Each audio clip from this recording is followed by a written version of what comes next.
Ok ta យើងមកមើលពីវិធីសាស្ត្រស្នើសុំទៅក្រុមហ៊ុន Facebook ដើម្បីរកលុយគេហៅថាបើក CM Content Monetization អញ្ចឹងយើងចុចកន្លែង Content Monetization អញ្ចឹងFacebook មួយនេះគឺខ្ញុំបានស្នើសុំទៅហើយម្ដងហើយតែឥឡូវខ្ញុំត្រូវការអាប់ដេតព័ត៌មានខ្លះ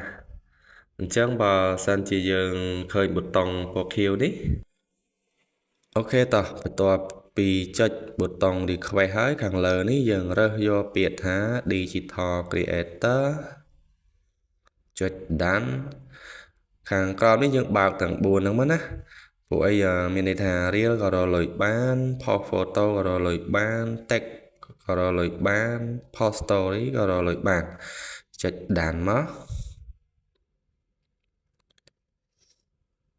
បន្តមកទៀតយើងដាក់ description ទៅសេ description មកបន្តិចមកចាំខ្ញុំដាក់នៅខាងក្រោមវីដេអូ description ហ្នឹងណាទៅសេប៉ុណ្ណឹងមកបន្តមកទៀតយើងត្រូវចុច submit ចឹងនៅពេលដែលយើងចុច submit រួចហើយយើងត្រូវចាំដើម្បីឲ្យ Facebook វា review នៅពេលដែលវា review ទៅវាឃើញថាគ្រប់គោលការណ៍វាហើយវានឹងបើក content monetization ឲ្យយើងហើយអូខេបាយបាយ